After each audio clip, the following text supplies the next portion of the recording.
All right, here we go. Hi, how's everybody doing today? Nice to be back. Missed yesterday's stream because I had some technical issues. As you'll know, things have changed a little bit on the stream, but I'll talk about that in a little bit. Yeah, it's good to be back. Good to be playing some Magic. Today, got a couple things planned. You look over on the right hand side, you already see got Infect lined up, and that's going to be the first thing I'm going to take through my first league for today. Um, yeah, let's kind of get into that. But before that, I do want to talk about the stream setup. I did change things a little bit. I want to hear what you guys think. So I have edited my overlays a bit, kind of minimized it a little bit. I thought it was getting a little bit too busy with the banner that I had on the top originally. I'm going to post that just above me a little bit so you can see that. I had a banner across the top that had some of my favorite cards of all time. I was calling it my personal GOAT banner, my greatest of all time cards banner. But I thought with those cards up on top, it was getting a little, like I said, busy and confusing. So instead, I made the window a little bit bigger. We have more action on this beautiful looking program that I was told looks incredibly ugly. It does, but it gets the job done. Webcam down there, got rid of the music. We don't need that right now. Just including the deck list and my little logo at the bottom. A little bit of a new logo. I spent the weekend producing some new banners for YouTube, Twitch, and all of that. So please let me know what you think of all those designs as well. And please let me know what you think about this new overlay. Do you like this one? Do you prefer the old one that was a little busier? I'd love to hear what you think. Next, we're going to get into it. We're going to start off strong. We're going to start off with Infect, a deck that kind of beat me a few times last week, very quickly, in fact. And it's a deck that I really enjoy playing. I think it has a lot of good power right now, especially with the amount of Uros that are running around, because it seems to do pretty good against that deck. Let's talk a little bit about Infect. So what is Infect? Now, if you are a newer player, you've only been playing Standard or you've been playing Historic on Modern or on MTGA, you probably don't know what Infect is, because Infect is something that was printed a little while ago and hasn't been around. However, I'm going to talk about this in a little bit. We're going to see him, and I'll mention him in a second. So, what is Infect? Infect is a keyword. Here we have Blighted Agent. Infect says this creature deals damage to creatures in the form of -1/-1 counters and to a player in the form of poison counters. So what this means is if my Blighted Agent, who is just a 1/1, attacks and you block with your 3/3, my Blighted Agent will certainly die because it's only a 1/1. However, it is going to put a -1/-1 counter on your 3/3, making it a 2/2, and that's going to last for a long time. Now, is that really relevant? Probably not. It's not going to come up very often because, as you can see with this guy specifically, Blighted Agent can't be blocked. He is an unblockable attacker, and now, because of that, we care more about that second line. To a player, in the form of poison counters. Well, what are poison counters? Poison counters are a thing that goes onto the player. That means that the player doesn't actually take any life damage from this creature. Instead, you will get one poison counter if he attacks you for 1. Now, if this Blighted Agent is a little bit bigger, let's say he's a 5/5, he's going to give you 5 poison counters. Well, in Magic, when you get 10 poison counters, you die. Cool. So, we don't want to do 20 damage around here. We just want to do 10. That's all we need. In the deck, we have kind of 12 of these creatures. We have 4 of the Blighted Agents. Then we have 4 Glistener Elves. Glistener Elves a little bit easier to cast out. It is just 1 green for a 1/1 Infect creature, whereas the Blighted Agent is 1 in a blue, but he comes with Unblockable. Then we have a land. This land has given me a lot of trouble lately and killed me out of nowhere a few times. Inkmoth Nexus. It has an activated ability. It says Inkmoth Nexus becomes a 1/1 Blink Moth artifact creature with flying and Infect until the end of turn.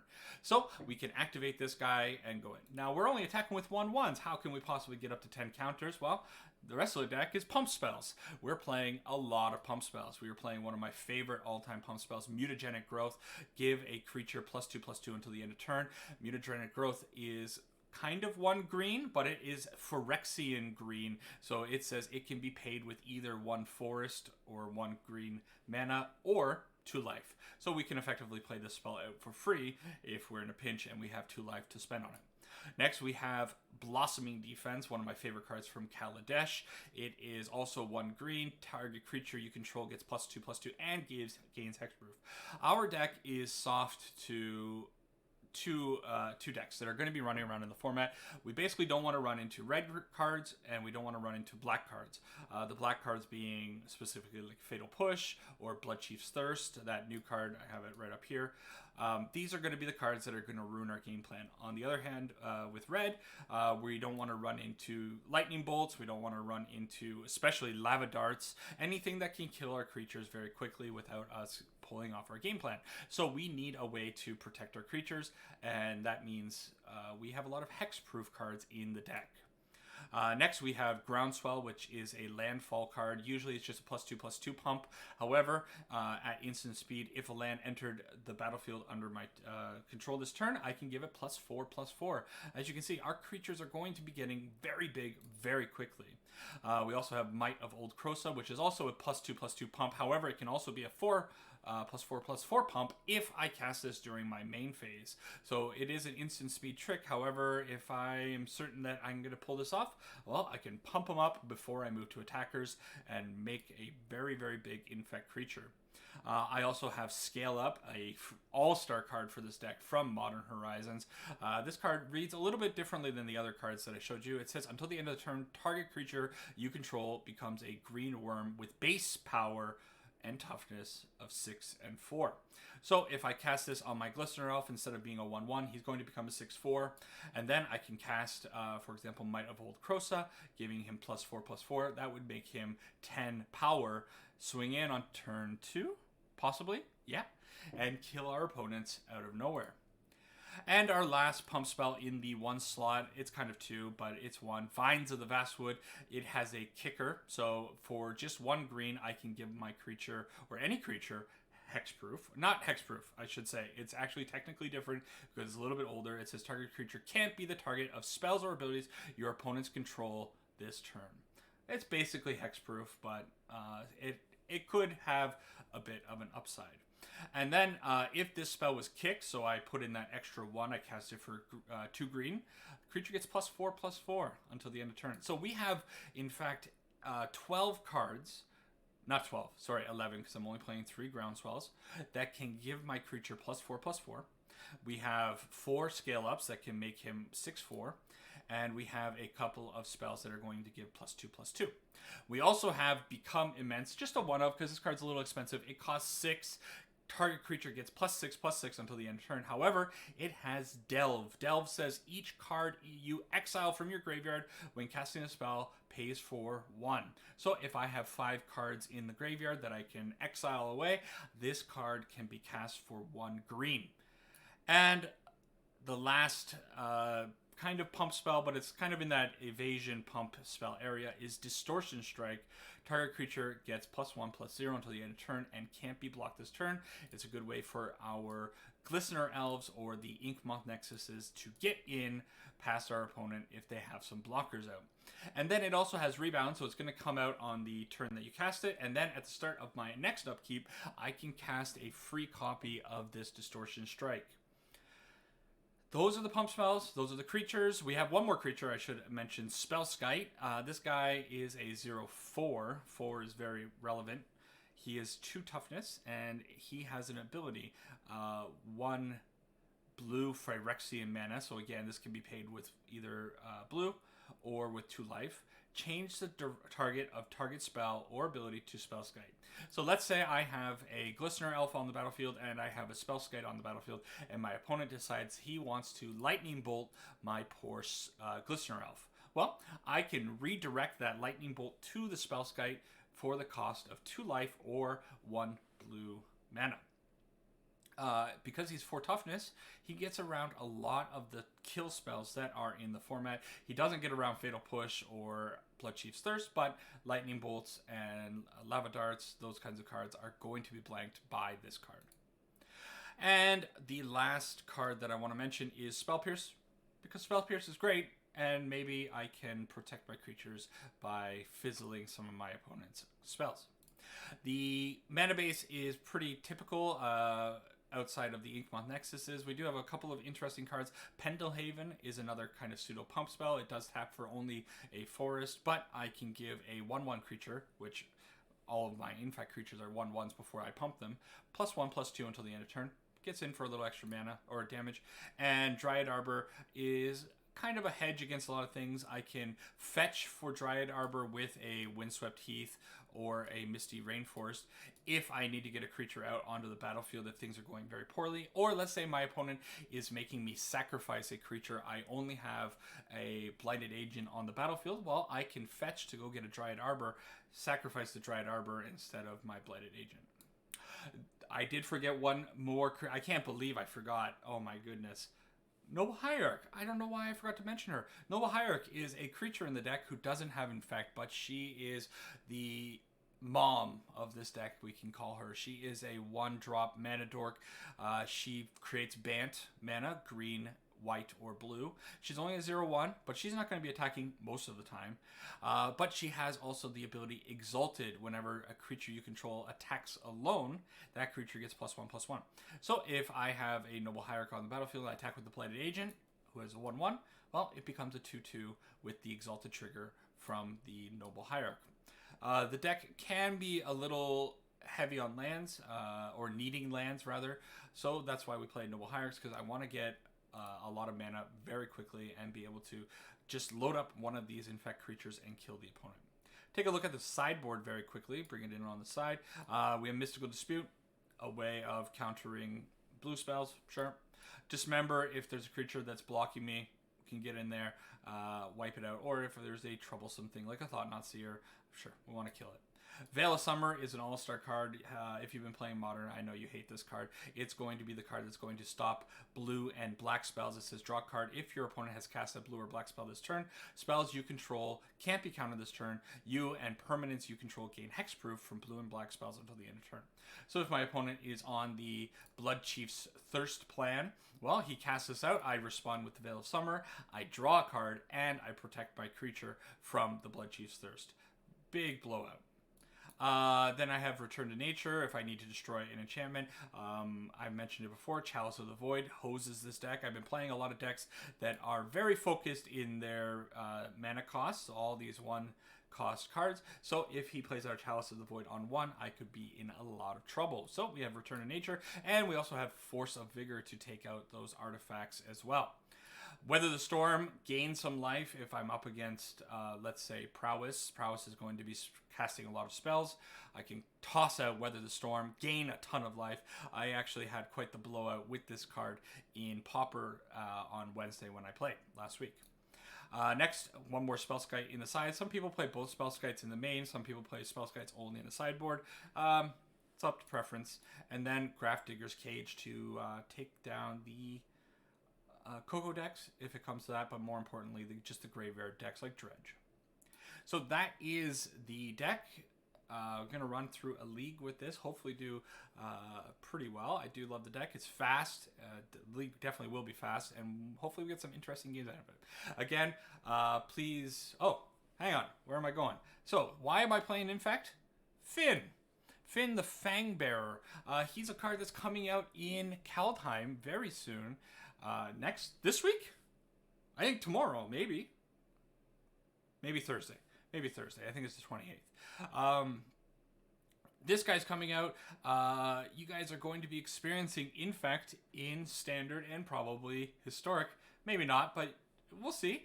He is a Death Touch creature. He says whenever a creature you control with Death Touch deals combat damage to a player, that player gets 2 poison counters. So if somebody very, very clever and good at making decks comes up with a very neat Death Touch deck, I know there is a Death Touch deck already in the format. One of the viewers last week was saying that he plays that on MTGA.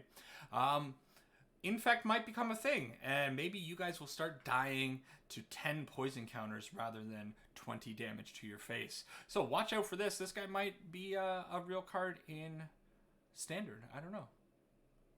It'll be interesting to see. Maybe I'll try it out. All right, once again, thanks for watching the video. If you have any comments about the new layout of my stream or of this video, please let me know. What do you think about this more minimal style? Do you prefer the banner on top? Do you prefer what I have on screen right now? Let me know. I'd be really interested to hear what you think about that. All right, let's jump into a game. Wait, we found our first opponent. See how it goes.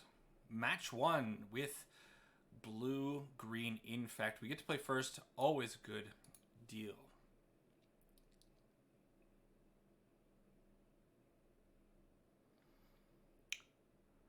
Okay, here is a interesting hand. I do have an Infect creature in the form of an Inkmoth Nexus. I usually like to have either a Blighted Agent or a Glistener Elf, but that's okay. I can lead on I can lead on Breeding Pool and into the Noble Hierarch for turn 1, and then play Inkmoth Nexus out. Yeah, that could be good. The good part about this is I do have 2 hexproof cards here, and if we draw some lands, we can really go to town with some damage. I think I like this enough. I don't know what the opponent's on. If I knew, maybe I would make a different decision, but as of right now, we'll try it out. Inkmoth Nexus is definitely the slowest way to get the Infect kill, because it does require 1 extra mana to be put into it, but I think the play is okay. So, lead on the Noble Hierarch, pass it back to the opponent. We do have 2 mana if this Noble Hierarch survives. If it doesn't, things get a little bit sketchier. Okay, opponent might be on a Thoughtseize. Thoughtseized, not great for us. He also just might kill the Noble Hierarch. No. Okay, so that's a bit... yeah, there it is. Seal of Fire, dealing 2 damage to any target, and now I'm behind a little bit. However, that Pendelhaven is a good draw, but this Seal of Fire is indicating that the opponent is probably on removal spells. He's pretty likely to have Fatal Pushes or Lightning Bolts in his deck.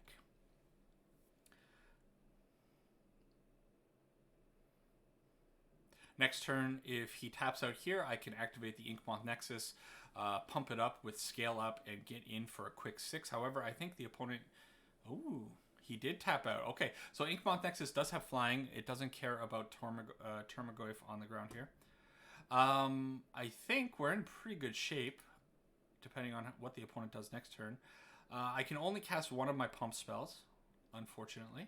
So I think I'm going to lead on the Pendelhaven. Use the Pendelhaven to turn on the Inkmoth Nexus and get in with this Scale Up while I can. So make this a 6/4. You will notice the opponent's life total will not change from 14. Instead, up in the top left side of the opponent, he gets these 6 Phyrexian poison counters. All right, so next turn, pretty good shape because I have Windswept Heath, and I have 2 Blossoming defenses that I can protect from 2 removal spells. If my opponent is on 2 cards, I think, without a shadow of a doubt, we got this. I'm going to conserve my life total just a little bit. So, activate the Inkmoth Nexus. Going to attack. See if my opponent responds. So, if I act first with the Blossoming Defense, he can cast a Lightning Bolt, and then I would respond with the second Blossoming Defense. He could have another Lightning Bolt or a Fatal Push. If I wait until he responds, then I can blow him out. But it looks like our opponent is going to play a little bit conservatively, which is very smart for him. Little unfortunate. I would really love to put... If I put 2 poison counters on him this turn, I can get him up to like 8. Then I can get him next turn. If I only put 1 on him this turn, no, doesn't matter. We'll do it. We'll see if he responds with something. If he responds, ideal for us. He should just take it, and he just does take it. Okay. So the deck, you do have to be a little conservative with your spells. Now, in this case, he's going to respond after with the Dismember, which I have to protect my creature with from. Very good play by the opponent. So by doing that, he only took 1 poison damage, and now I didn't get the benefit of the +2/+2. If he did that during combat, he would have died. However, he is up to 7. I am down to 1 protection spell. If he has 2 removal spells, it could be trouble for me. This Groundswell is probably only going to be a +2/+2 unless I draw a land.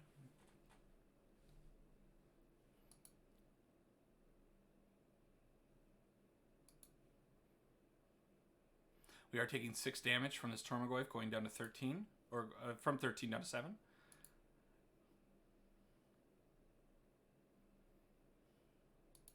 Opponent not doing anything again.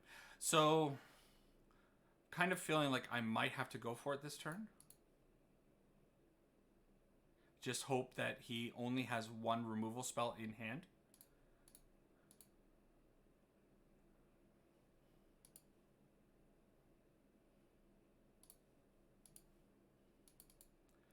Sucks, but I kind of think I have to cast this Blossoming Defense, and then I have the Vines of the Vastwood back up. If he has 2 removal spells, it's game over.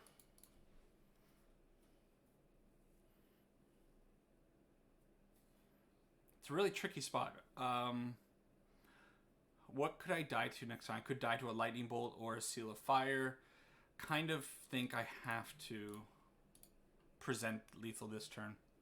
I'm sure he has at least 1 removal spell. It's very likely that they have at least 2 of them. But we'll see how it goes. You never know. Okay, there's the Lightning Bolt. So if this Vines resolves, we're good. If he has the Fatal Push, bad news. Yeah, he had 2 Lightning Bolts. So that's what's going to come down to. What I said in the intro rings true here. I don't want to run into any deck that has tons of removal. Opponent had 4 removal spells in his opening hand, and that's a big problem for me. And there is lethal, like I called it. I had to go for it last turn. So a little unfortunate that I couldn't seal the deal. But by killing the Noble Hierarch, he was taking a lot of pressure off. If the Noble Hierarch was still on the battlefield that game, she could have been making the Ink Moth Nexus at 2/2 and presenting a lot more of a threat each turn. So this deck is kind of like the deck that I don't want to be playing against because of the amount of innate removal that it just plays in the main. Veil of Summer is an option here. He did kill a lot of my creatures with red spells, but it's probably very likely that he's going to have Fatal Pushes as well.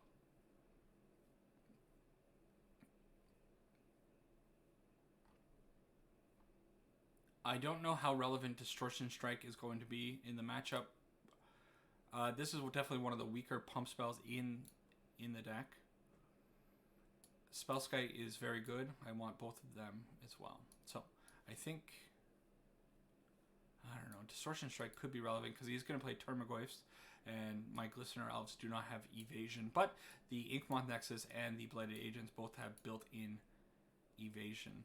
I don't particularly like the Mutagenic Growth in this matchup because they're playing Lightning Bolts. That means if I cast this out, my creatures only get up to 2/2, or 3/3 rather, and it's usually not enough, and I don't really want to be lowering my life total very much.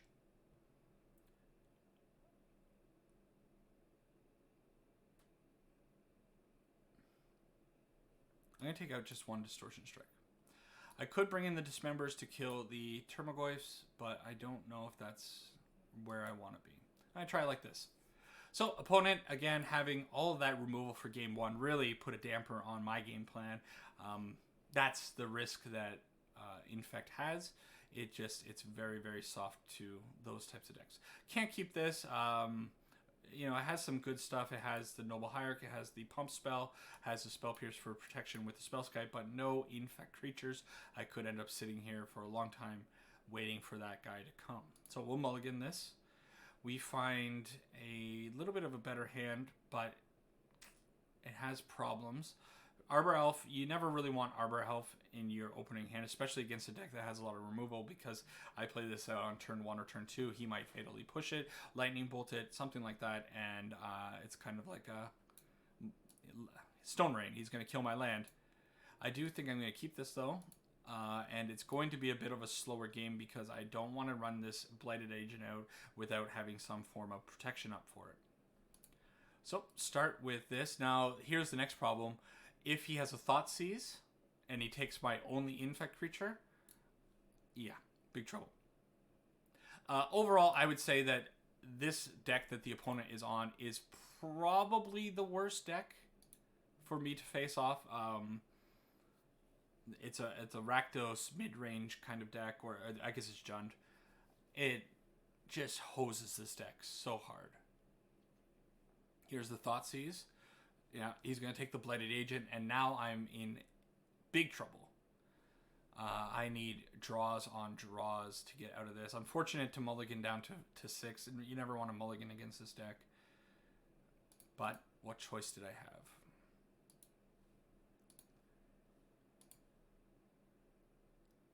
Okay, find the Groundswell. Groundswell's good, but it's a pump spell when I need creatures. If I can't find creatures, deck's not going to work. He might play out a Termagoyf here to establish some pressure. No, it's not going to be a Termagoyf. Just a Monastery Swift Spear, the best girl. 2 of them. So now my opponent is representing quite a bit of damage. Oh, I missed that. Oh well.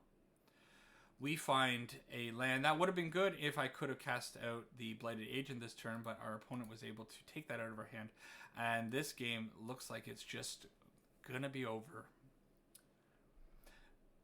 The deck does rely on tons of synergies with the creatures and the pump spells, obviously. Basically, I want to run into opponents who are not interacting with me. I want to run into combo decks. I want to run into some big mid-range decks that are going to take their time getting their big game plan off and not worrying about what I'm doing. And Big Dan's deck here is the opposite of that. So he is down to 2 cards. He's going to draw an extra card with his Mishra's Bauble. He's leaving 2 mana open, probably just because he doesn't need to play anything right now. He has such a good board presence. I think, though, that I have to kind of just jam a creature if I get it.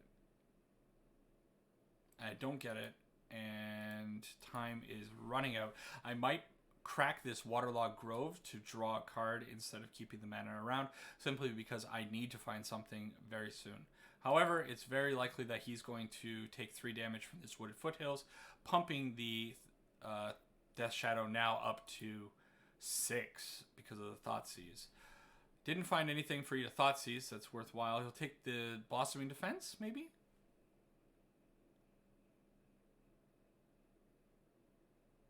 Could probably scoop this up. We don't have haste, nothing like that. The opponent has me on a 2-turn clock as is. He's probably going to do more damage to himself. Here comes the Wooded Foothills. Untapped. Stomping Ground, I'm certain. Yep. So, 10 damage coming in. If he has a Lightning Bolt, I'm dead. Okay. So, opponent, very good draw on that second game. We had to mulligan down. He had the Thoughtseize or the Inquisition, same difference. And he had the Lightning Bolt backup. Was not happening. Bad start to the league, but that's what happens. Let's go into the next match.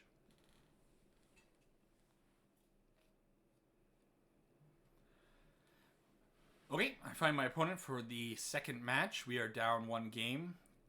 Running into Jund. Not fun. Not fun for the Infect deck. Okay. So here's a cool hand. I have a couple of pump spells. I have a couple of Infect creatures, and we have the land to get them out. We are playing second, though. I want to be greedy. I always want to play first if I'm on this deck, but that can't always happen, of course. Still, pretty good clock. We don't have any kind of turn 2 kill or even a turn 3 kill, but can definitely establish quite a board presence with these 2 Infect creatures, depending on what the opponent's on. So he plays out a Temple of Deceit, making me think he's on Ad Nauseam. Ad Nauseam is I think it's a good matchup for me because my opponent is not going to be playing a lot of removal spells in his main. In his sideboard, we could get into a bit of trouble. So we play out the second Glistener Elf that we drew and pass it back, see what the opponent's up to. Now, he can combo off maybe a little bit faster than I can kill him because my hand is a little bit weak. Find another Infect creature. So what I think I'm going to do here is just go with 3 Glistener Elves. And present quite a board presence. He's got to deal with this. So in 3 Infect coming in next turn. I do have +2/+2 and +4/+4 here. This is not going to do anything. So I don't know how this works. You don't lose the game for having 0 or less life. That means direct damage is not going to hurt him. As long as you have 0 or less life, all damage is dealt to you as though it had Infect. But we're already doing Infect. So I think I just do Infect to him. So how much damage we have? We have 3, 4, +4 is 7, 8, 9. That is enough damage. I've never faced Phyrexian Unlife with Infects, so this should work. Did I miscounted? No, that's 9. Yeah, okay, so opponent scoops up. It is 9. Pretty cool. So if I were playing some of my other decks that I've been playing lately, like Spirits or Humans, this card would be a nightmare for me because the damage my creatures are doing kind of gets blanked. However, these guys are already doing Infect, and you still get 10 Infect. You lose the game. Pretty neat. So, found the winning line. What is our opponent going to be doing? He's going to be doing stuff with artifacts. Kind of makes me want to bring in the Force of Natures and the Force of Vigor. Sorry, Return to Nature and Force of Vigor. I don't know how much direct removal the deck is going to be playing, so I don't know if I want to bring in Veil of Summer necessarily. I kind of feel like the Spellskite's going to be a little bit weak in this deck. The Distortion Strikes are going to be irrelevant in this deck because he's not going to be playing any kind of blockers. The Force of Vigor could really throw off his overall game plan and just slow him down enough. Same with the Return to Nature. So I think I want to bring those in. This is the card that I'm not sure about because I just don't know what their sideboard looks like. I'm going to try this.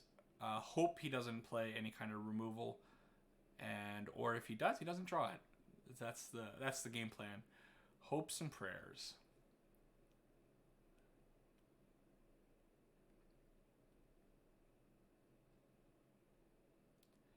Okay, a pretty cool hand. However, no Infect creature. One thing I haven't mentioned yet is that the backup plan of this deck is possibly killing them with damage. Noble Hierarch is an attacker, can get in, and then Arbor Elf that I can fetch with this Misty Rainforest can also get in for some damage. So I've definitely played games where the Infect plan is not really working out, but you have an Arbor Elf on the board, and you just pump up the Arbor Elf with scale ups and mutagenic growths and all those cool things, and end up getting to the win. I can't keep this hand because I want to have a turn 1 or at least a turn 2 Infect creature. There is the Infect creature. I think this is maybe okay. I don't want to keep this Dryad Arbor, but I think that has to be my turn 1 play. This is 10 damage here with a little bit of protection. I think I throw away the Vines of the Vastwood. What do I need? I need a land. Opponent suspends a Lotus Bloom. If you watched, oh, there's a land. The wrong land. I don't need a colorless land. I need a blue or a green land. Hey, thanks for the follow, Juan. Really appreciate it. Thanks for coming by the stream. Say hi in the chat if you're up for it. So Lotus Bloom, he has suspended this in 3 turns. This is going to pop out onto the battlefield and going to create a lot of mana for the opponent. So the opponent has a fast game plan. I'm going to lead on the Dryad Arbor because unfortunately it comes in kind of with Summoning Sickness, and I can't tap it for mana because it is technically a creature. Okay, nothing we can do. Opponent is on 1 land, and I find another pump spell, but it is not a relevant pump spell. I'm not going to attack just because if he does play like a removal spell on this, I might actually cast the Blossoming Defense to keep it safe. Opponent is going to get the Lotus Bloom next turn.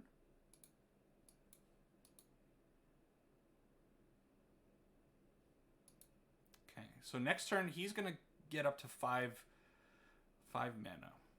Big trouble because he can probably do a lot with 5. Scale up is not bad, but it's not fast enough. So I have to turn on the Ink Moth, and I think, yeah, just get in, do what I can. It's very possible that next turn he has a combo. He had the Path to Exile up. All right. So the good news is I find the land, but the bad news is now I am 2 turns away from activating the second Ink Moth.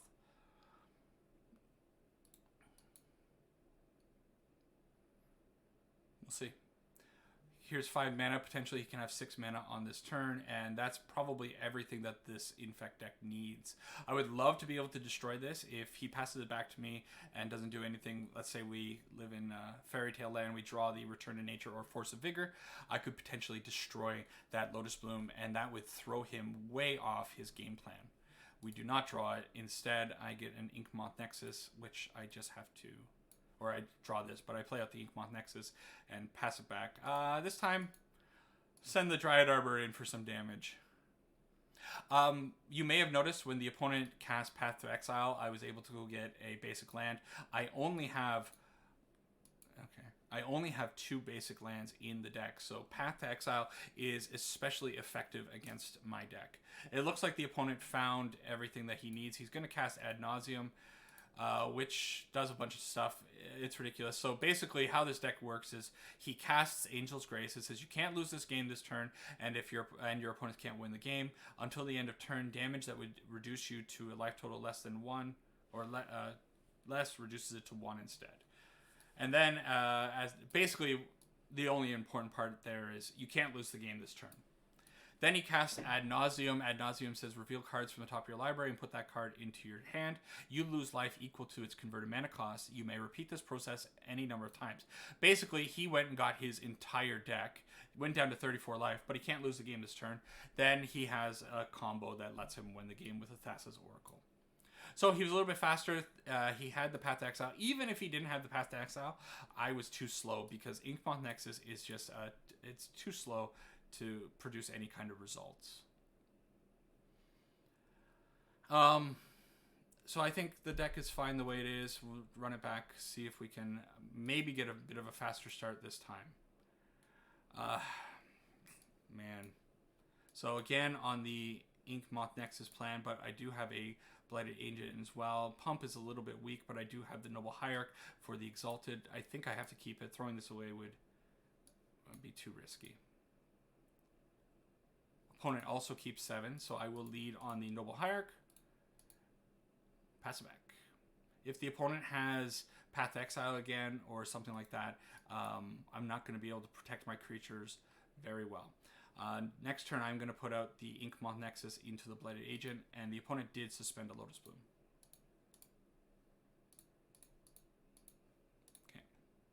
So, pretty good board presence right now, but I'm a little bit short on damage. I can only get the Blink Maw or Blighted Agent up to a 9 this turn. 6 from here, 2 from here, and 1 from the Noble Hierarch. 9 is not 10, fun fact. But if I draw a removal spell or something like that, it could be okay. The problem now is that it looks like he's representing the Path to Exile once again, which makes me think I only want to get in for 2. These pump spells are too valuable to me right now. He's still a couple of turns away from that Lotus Bloom. Okay, play out the second Ink Moth and pass it back.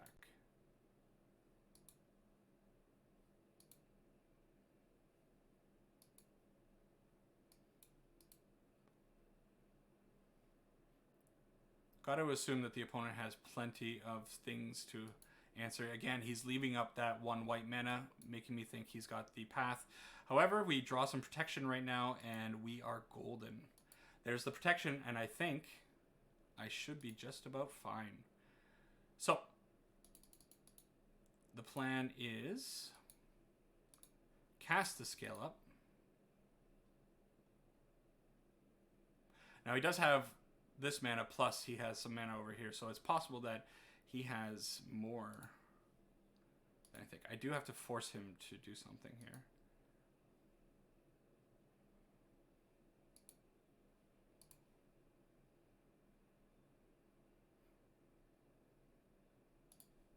Let's hope he's just sitting on one path.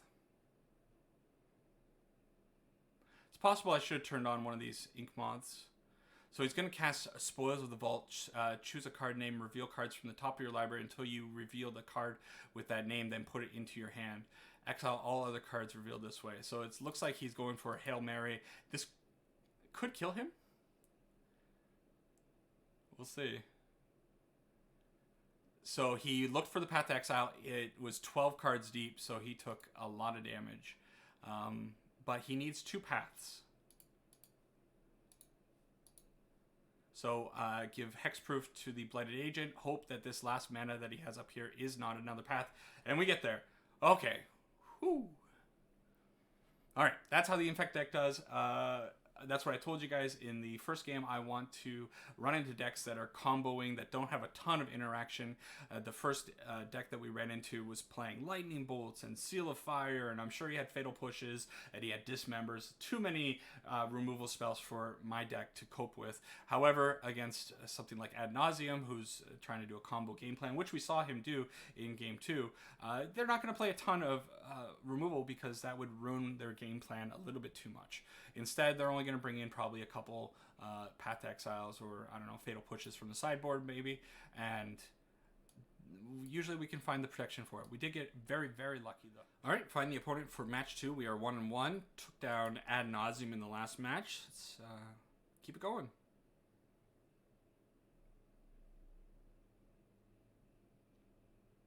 Cool thing about Infect is that our games are going to be chugging along a lot faster than some of the other decks I've been playing last week. Alright, we are on the draw once again for Game 1. Playing against the Biologist. Let's see what he's on. He's taking his time with this, deciding if he wants to play first or play second. Okay, there you go. Alright, these hands are tricky. We do have the Ink Moth Nexus, which is our Infect creature. Opponent is mulliganing down to 6. Makes me think I want to keep this. I don't have any blue mana. If I draw one of the few blue cards that are in the deck, it could be bad. Although, I mean, Noble Hierarch does make blue. But that's assuming that they stick around. Turn 1 Forest into Noble Hierarch. Turn 2 Ink Moth Nexus into second Noble Hierarch, leaving up the protection. Could be good. Yeah, alright. We'll try it. We'll see what it is. Again, I might not keep this hand if I knew what my opponent was on, but in the first game where it's blind, I think this is going to be just good enough. Opponent is down to 5 cards now, struggling to find a keepable hand.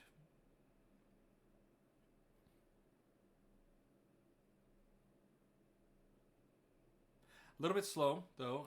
Again, Ink Moth Nexus is not going to be doing anything until at least turn 3. But on turn 3, it can do quite a bit of damage. Not damage, Infect. Opponent is on Oops All Spells. Ran into this game deck against... What was I on?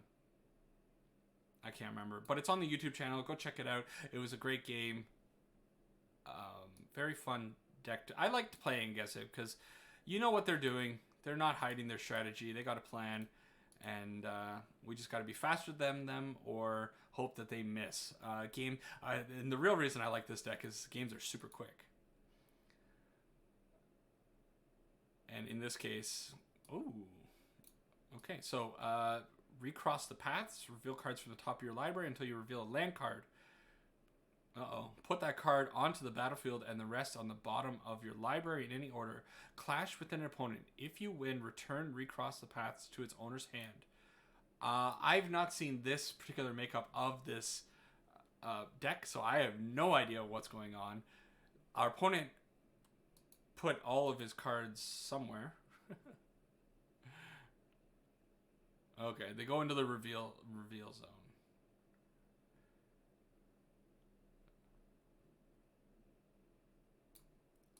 Yeah. Okay. I don't know what's going on.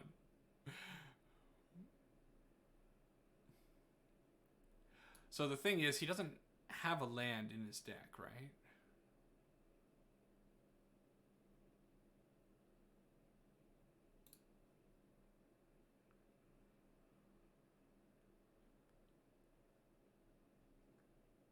Opponent's thinking it through.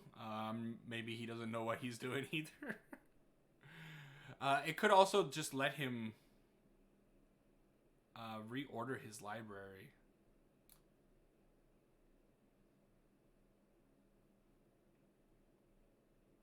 So it looks like he's doing something. He's putting cards on the bottom of his library. He's gradually filling his library back out.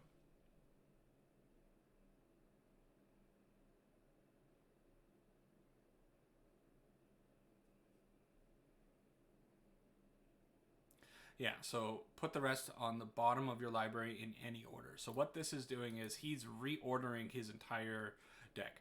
So while he's doing that, I'm going to make a little cut here, and you don't have to suffer through it.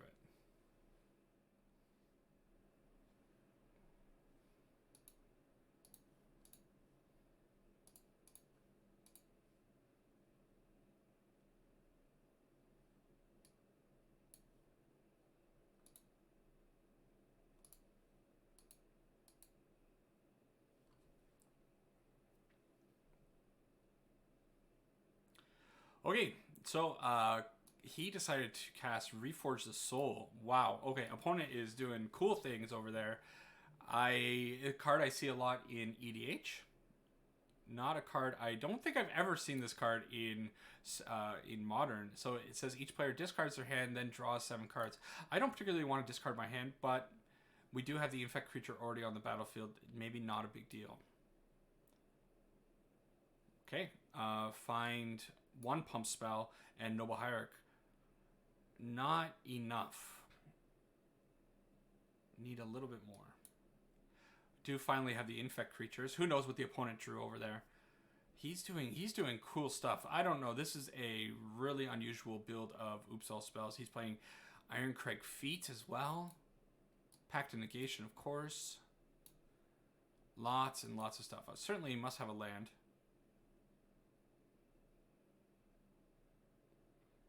Unfortunately, Noble Hierarch plus scale up with 3 Noble Hierarchs, rather, is not going to equal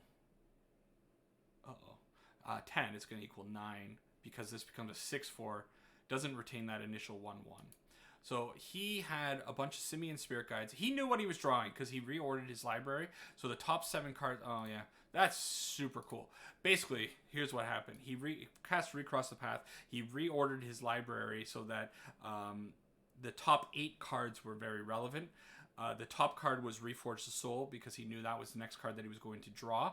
So he could cast it for its miracle cost, which was the red and a green. Then the next 7 cards were 4 Simian Spirit Guides, Ironcrag Feet, and Goblin Charbelcher. Probably a Pact of Negation for good measure. So he would draw the exact amount of cards to give him 7 mana. Oh, maybe it was the land. That's probably what it was. 7 mana, be able to throw out the Goblin Charbelcher. He can now activate it with the 3 mana that he has left over and kill me. Because this does stuff. It just kills you. Take my word for it. I'm dead. Minus 26. From 20 to minus 26. So he did 46 damage to me. Cool. That's the first time I've seen this particular build of the deck. The other deck, Oops All Spells decks that I've seen are much more single-minded, I guess. That deck has just really neat stuff going on with it. So what do I want? I think, unfortunately, these cards are going to be too slow because by the time he gets the artifact onto the battlefield, it's already too late and I've already died. Spellskite might be a really, really good card because I think I can redirect that Goblin Charbelcher to my Spellskite. Let's look. I gotta read Goblin Charbelcher. So, deals damage equal to the number of non-land cards revealed this way to any target. So he does have to target me. If the revealed land was a mountain, it deals double that damage. Okay, sure. So, I can redirect with Spellskite. That's super cool. Veil of Summer is not going to protect me from his combo. Mystical Dispute is probably not going to be good enough. This is irrelevant. There's arguments to the Force of Vigors. Maybe. Distortion Strike is useless. Spell Pierce is good. He's not going to be playing a lot of direct damage, so I think I can take out the 2 Blossoming defenses. No, I only need to take out 1. Okay. Awesome. Yeah, I mean, that's cool. I'm excited to see something new. I'm sure this deck has been around. It's just I haven't personally run into this variant of the Oops All Spells deck, and it whooped me. All right, so we got 3 lands. We got Pump. We have creatures. You keep it. It would be really nice to get that Spellskite because it is a good way to interrupt the combo, at least the Goblin Charbelcher part of the combo. The other part of the combo is probably bringing back the entire graveyard. I should have looked at his deck last turn, but I didn't do that. In any case, I don't have good graveyard hate for that. I guess this kind of works. Maybe I should have brought that in. So he does have the turn 1 kill on him. Oh, no, turn off auto yield. Turn off auto yield. Oh. All right, so I almost lost my entire turn there. That was almost a disaster. Let's hope he doesn't have another direct damage spell. If he does, then it's over. He might have it. He's had... Oh. Yeah. Darn. So the deck is definitely weak to 1 damage spells. I mentioned Lava Dart in my opening. And now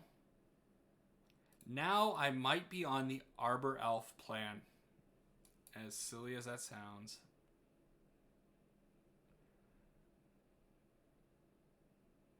Opponent's taking a lot of damage. And he's going to play his Recross the Path. So I will yield to end step and wait for him to do his crazy thing.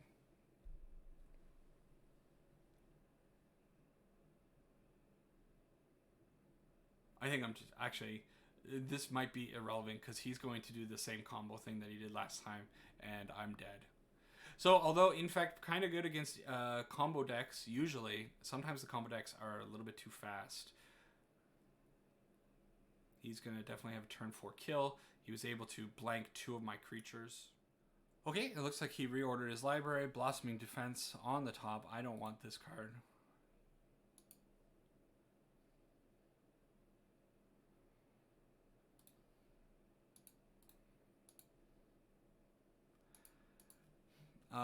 Go get an Arbor Elf, because it's something. And then I guess the best draw that I can get here is the Spellskite. Don't hit it. So how much damage can I do? Not 14. Unfortunately. But, why not? So, sometimes the game plan comes down to swinging with an Arbor Elf. It's not going to work out, but I'm going to do it because it's going to make me feel better.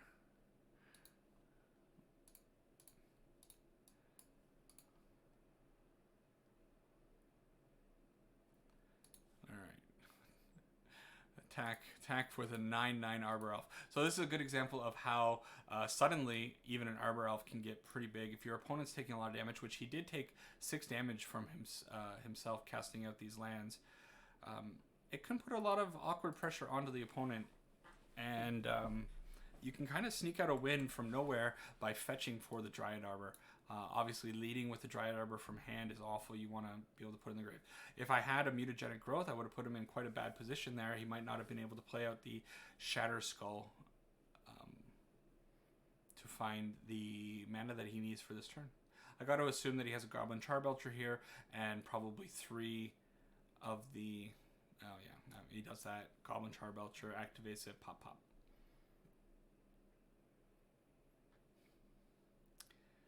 Yeah. All right. Well, that's how the combo deck works. This is modern, people. This is what you're playing against. On to match 4.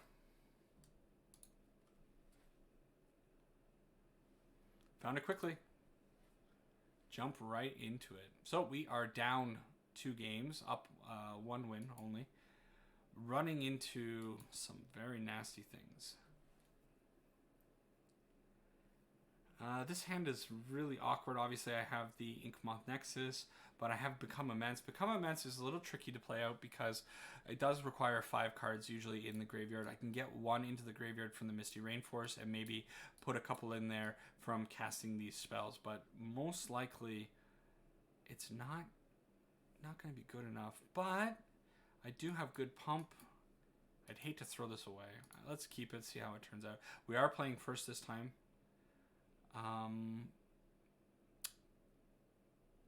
I will lead on the Inkmoth because maybe I can get in 1 point of damage if opponent plays a tap land or taps out this turn. He does not, so that means I'm not going to activate that. It's kind of screaming removal spell to me. I do want to play out the Noble Hierarch. If she eats the removal spell over the Inkmoth Nexus, I will be okay with that. Then next turn, if we untap with everything, have 3 mana or 2 excess mana, 1 to activate, and then the Noble Hierarch and the Misty Rainforest mana to protect my Inkmoth. Opponent getting a basic island. And he is going to play a card that I have never seen before, Piracy Charm.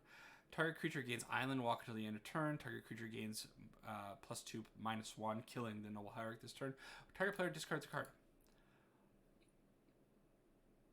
Didn't see that coming. Did not see that coming. Okay, he plays out the Sprite Dragon. Let's see if he gets in for a greedy one. He does. I wonder if he's on some kind of weird Arclight Phoenix deck. Could be the case. So, the scale up is good. Conserve a little bit of life. I don't think the opponent should attack last turn for 1. He knew I had the Inkmoth Nexus, and if he just kept the Sprite Dragon back... Okay. Well, that's the reason he did that. He had the scale up, or Force of Negation for the scale up. The Force of Negation is particularly damning to me right now because it actually exiled my scale up, meaning that I didn't get to put it in the graveyard for Become Immense. What do I want now? I want a fetch land.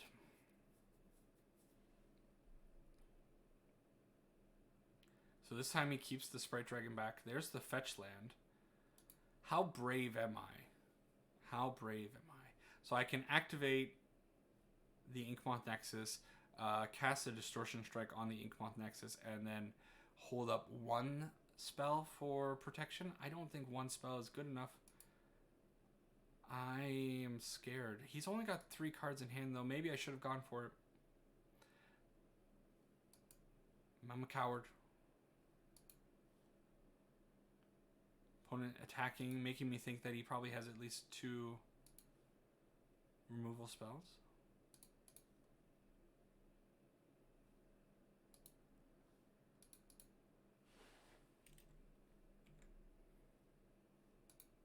Okay. So activate the Inkmoth. I don't think I'm going to get a better chance than right now. Bump it up just a little bit.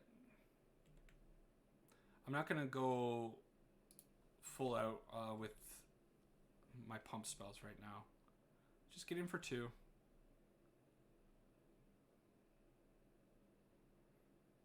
Again, maybe the opponent's waiting till end of turn to try to kill it. See, this is just good play against Infect. Always wait until the end step. If that Infect number is not going to kill you, just let it hit you. It's okay. You don't have to be too hasty with what you're doing. He's going to play Remand, targeting the Lightning Bolt.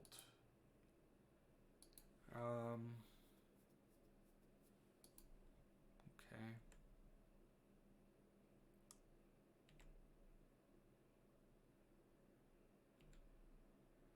cracks this, and then tries to play out the lightning bolt again. I'm gonna let him cast the lightning bolt, so I can vines and get that lightning bolt out of his hand. If I had cast the vines prematurely, then he would have just held the lightning bolt back, and I wouldn't have gotten any value. Okay. He does have a 4/4 now, which is going to be a big problem, but next turn, I do have the Distortion Strike, and now I have enough cards for the Become Immense. So if he doesn't have any more removal in hand, which is kind of unlikely, I'm sure he probably has something. Then again, the Become Immense could be something. I think he should have attacked there. Okay, so I do have to turn on my Ink Moth so the Distortion Strike has a target.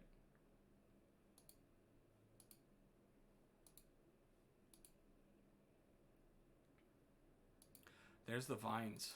Wow. Very cool. So, I think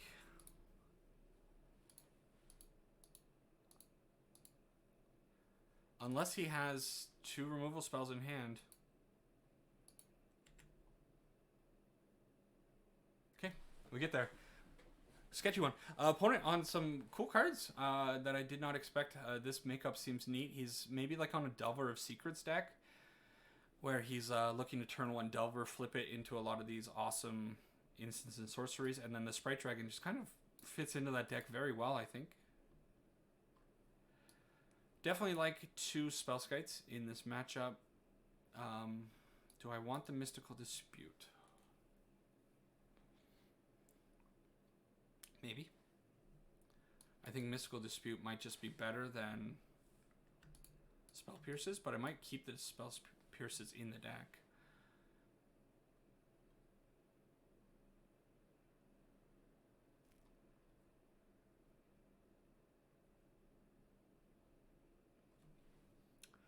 I'm always cautious about taking out too much of the pump, because then you're kind of just sitting there with creatures 1/1s and they're not doing enough. The Distortion Strikes in that game, it came in handy. I think it's going to be a good card to have, because I suspect he's probably playing more 1 and 2 CMC creatures. And they fly, so I definitely need that evasion for the Inkmoth Nexus.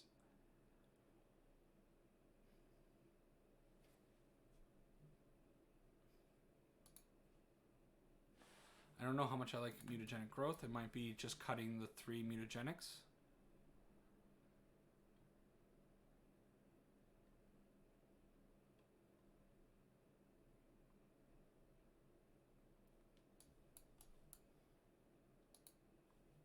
Try like that.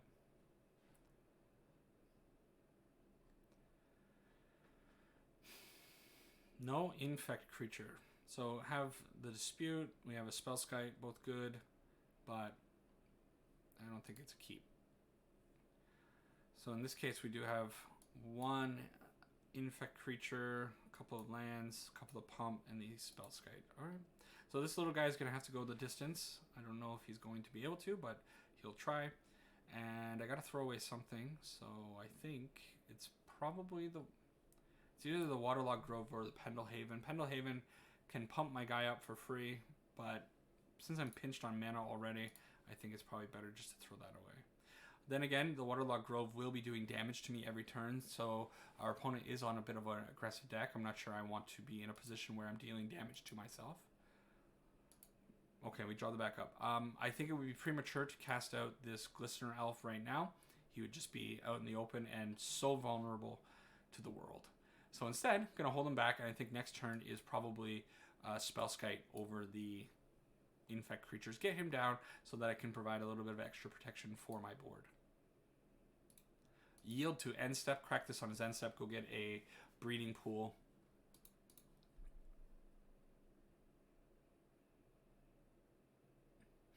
The Infect deck is very soft to Blood Moon. I should mention that. I haven't run into it in this league. The opponent could be on a Blood Moon deck, and if that's the case, getting this breeding pool right there would have been a terrible mistake, because next turn, if he plays it out, I will be stuck on 2 mountains. So, because I'm thinking of that now, and I did get lucky to draw the Misty Rainforest, I am going to cast out, or I'm going to bring out a forest instead of leaving myself super vulnerable to something. He could have a Remand here. Put this Spellskite back in my hand. Kind of looks like that's going to be the case. A hard counter, like a Deprive, would be really... Okay, it's a Remand. That would have been worse because I do really want this Spellskite to land on this battlefield. He is so good at protecting against Lightning Bolt decks. Okay, opponent finds another land. Now I'm kind of thinking Archmage's Charm. Not the coolest thing to go up against because he could just counter the Spellskite. He could also steal my Glistener Elf later on if that's the case. We'll play this out. I think I just try to jam the Spellskite. I don't have a lot of hope for it resolving. There's the Archmage's Charm, counters the spell. So, oh, no, you know what? Turn that off. I am going to jam out this guy. Probably now he eats a Lightning Bolt, but I got to present something, and I do have the Blighted Agent as backup. There's the Lightning Bolt. Second Glistener. So I'll lead on the Glistener Elf. The Blighted Agent has more value to me. I'm not even sure the Glistener Elf is worth saving right now if he has another Lightning Bolt. He has an Aether Gust instead. That's a tricky one. My initial reaction was to put it on the bottom, but I think he is down to 3 cards, so probably presenting the Glistener Elf next turn as well. That's okay. Opponent amassing a lot of land over there, so we just jam. Probably has an answer for it. I assume his deck is kind of answers.deck.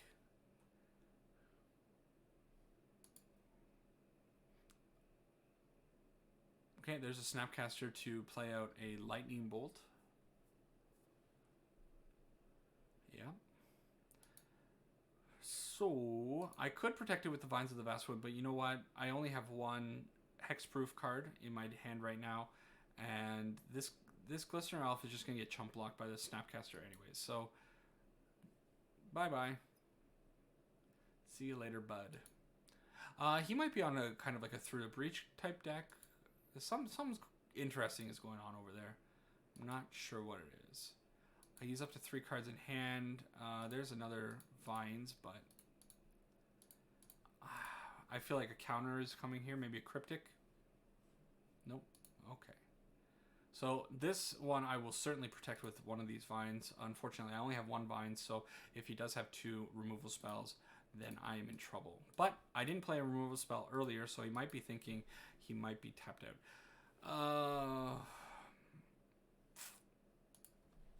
Alright. So, opponent having 3 Lightning Bolts, 2 Aether Gusts, and a Archmage's Charm is going to make this game incredibly hard to win. It's been the story of the game, or of this league. If my opponents have a lot of interaction, I'm not going to win. Kind of just gets stonewalled. Opponent puts out that Steam Vents untapped. What is he doing for 6 mana? Nothing. Weird.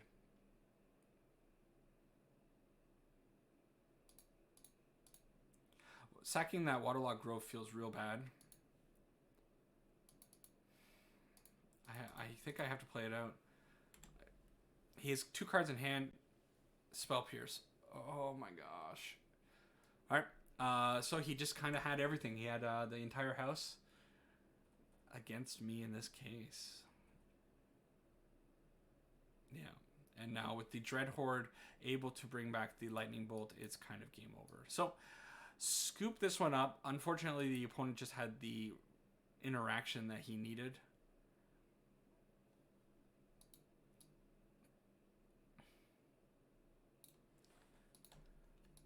Let's bring in Veil of Summer. I didn't think he was going to have as much blue interaction as he ended up having.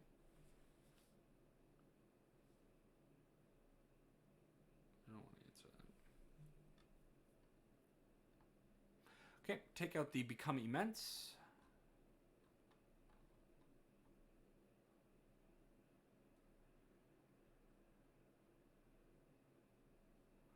Take out one Groundswell.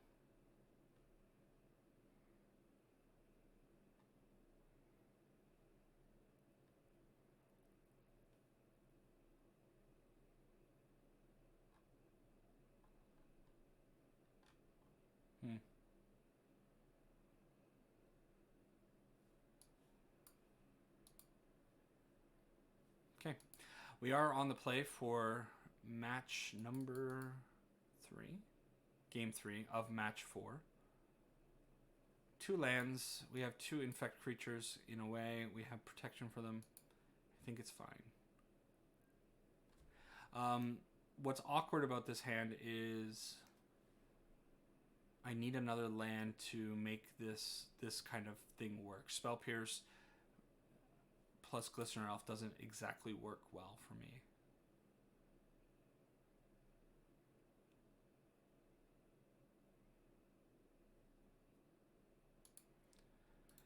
Play out a Misty Rain, see what the opponent's on. I imagine it's a Scalding Tarn into Lightning Bolt plan. Oh, it's not. Serum Vision.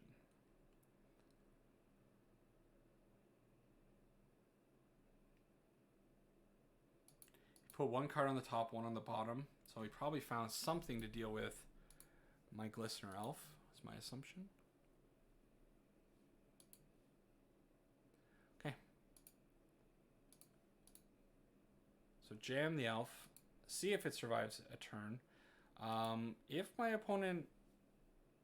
We could be in a good position.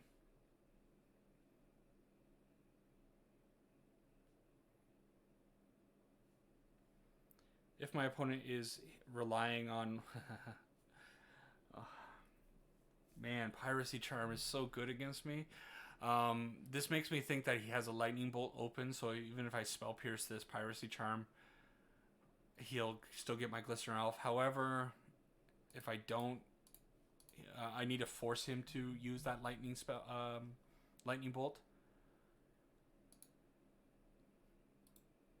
If he doesn't, and he was just bluffing it, because he did mulligan, again, okay shape. Nope, he has 2 Piracy Charms. Who'd have thought Piracy Charm would be the card to hose me today? So, play out the Inkmoth Nexus, and if the opponent is kind of stuck or doesn't have much to do this turn, again, presenting pretty good board state, but no... Oh, okay, that's good.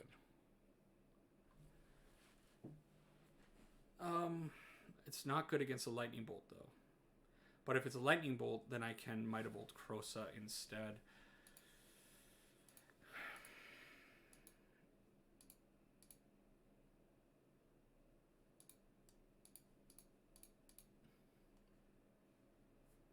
See what he's got.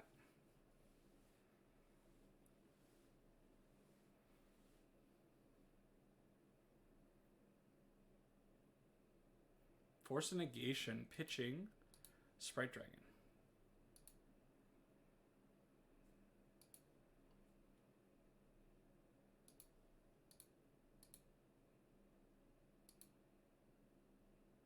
Okay, get in for just 1. Opponent finds his 3rd land.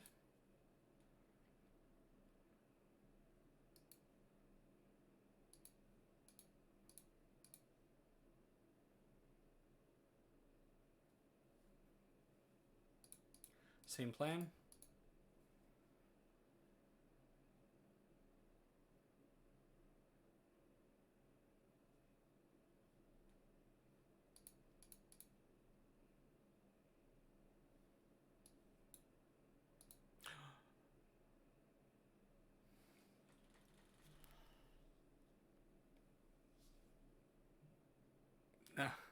Now I'm immensely sad because I clicked on the wrong thing. Alright. Well, that was a bonehead move.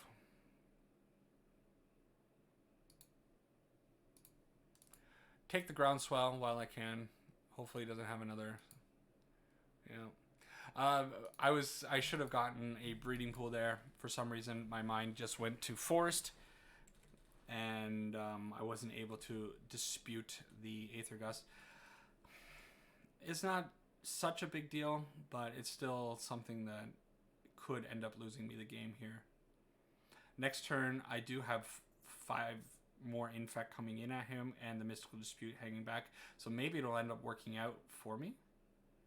I don't care about the Royal Scions. Huh. So maybe I fat-fingered my way into a possible victory here. Mystical Dispute is not going to work against everything. There's the scale up. We put the scale up on top. We knew it was there. So if he has a Lightning Bolt, I can cast Might of Old Krosa to protect it. If he had a Piracy Charm, I could have disputed it with the Mystical Dispute. So although I did fetch for the wrong thing there, managed to get lucky, and the opponent ran out of removal spells. This time he only had 3. 4 with the Force of Negation, so managed to sneak in a win there. So some very hard fought games. We lost twice. Those games were pretty rough, and then took down Ad Nauseam, a pretty fun game, and then struggled my way to a win there against Izzet something. All right, go into the final match of this league. Hopefully try to win with it, finish with at least a 3-2. All right, found the opponent for the 5th and final match of this league.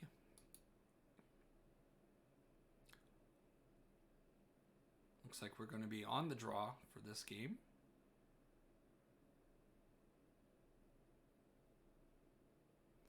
And what do we find? Ooh, trash. So, Dryad Arbor, there's only 1 in the deck, but it tends to float to the top of the deck. Also, our opponent revealed Obosh, telling me that he is playing probably Obosh Red, which comes with the card that's going to hose me the most, Lava Dart. It kills basically everything in my deck. Alright. This hand, not too bad. It's definitely better than the first one, but still a little struggle. I'm going to keep the Pendelhaven, because the Pendelhaven can actually get my creatures out of the Lava Dart range. Opponent opening strong.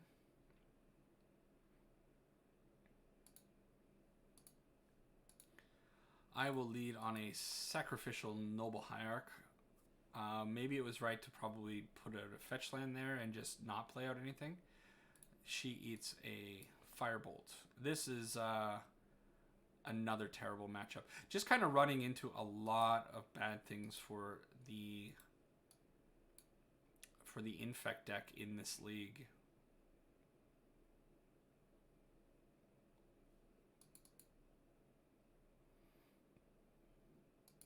I didn't want to run into...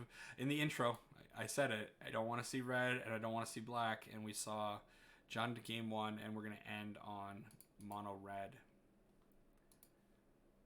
He does play Blood Moon main board.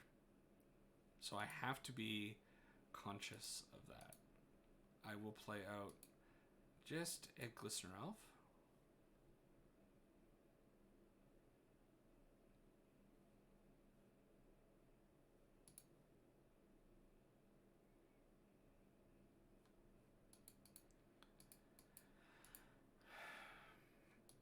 I'm not even sure it's worth it to keep it alive.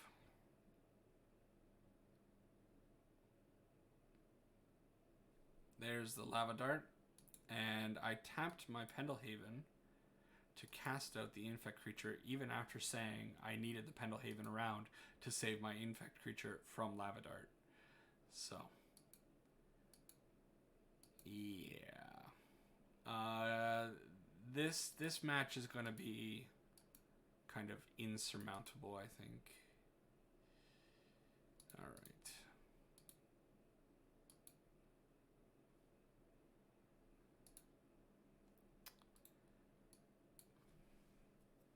I don't know. Is it worth it to play out the Blighted Agent there? I'm not sure.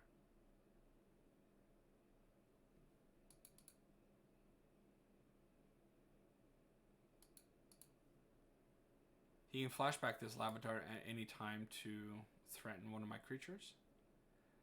And I am down to a measly 7.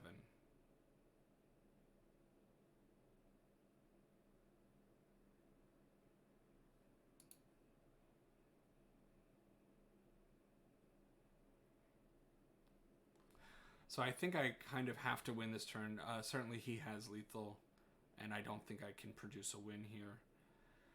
The best I can do is like 4 damage or 5 poison with the vines onto the ink moth, and that's about it. So a little bit of an unfortunate way to round out this league, but we'll try our best. We're definitely bringing in the spell skites.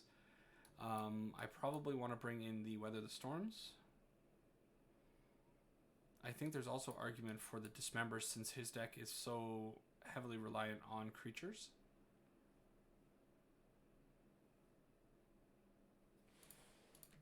Don't like the mutas. Get rid of the Become Immense, although it might the Become Immense might be relevant because it is +6/+6, and it could get my creature out of his kill range. In which case, maybe a Groundswell is the weakest card there.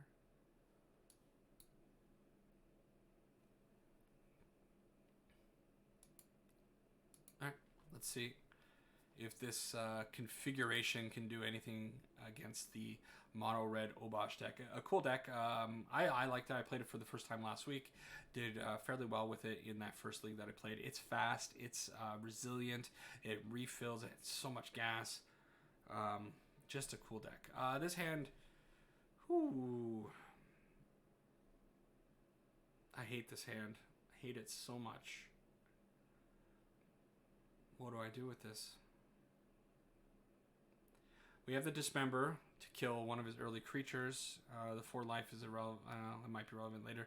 Whether the Storm could come into play later on if he starts pumping out a lot of spells. Have an Infect creature, but it is a turn 2/1, and I only have 1 mana. Noble Hierarch's very vulnerable to the opponent's deck. I do have a Spell Pierce. I don't know. No, I think I just get into trouble keeping that, and I threw it away into junk.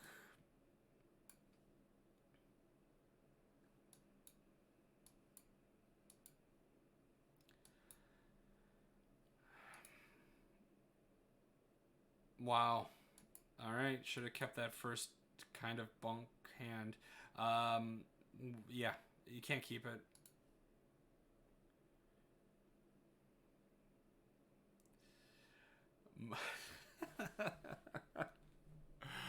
Alright.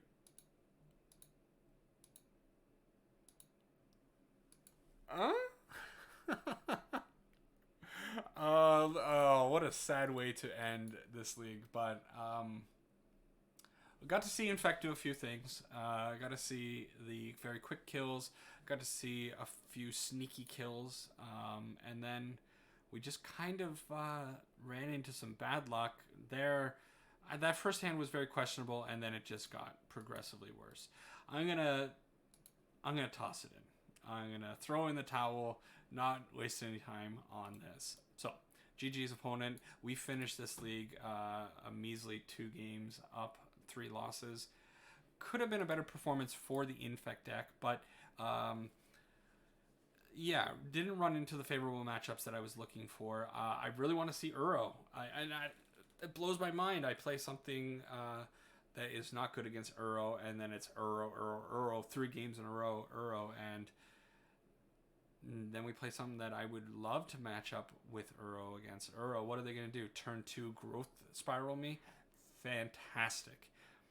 But that's how those leagues go. There's a lot of people playing a lot of random decks in there, and Uro is 15% of the meta, I think, or thereabouts. So you're not really that guaranteed to run into it. Ran into some cool decks though, especially that Oops All Spells deck. Really cool to see it doing some interesting things.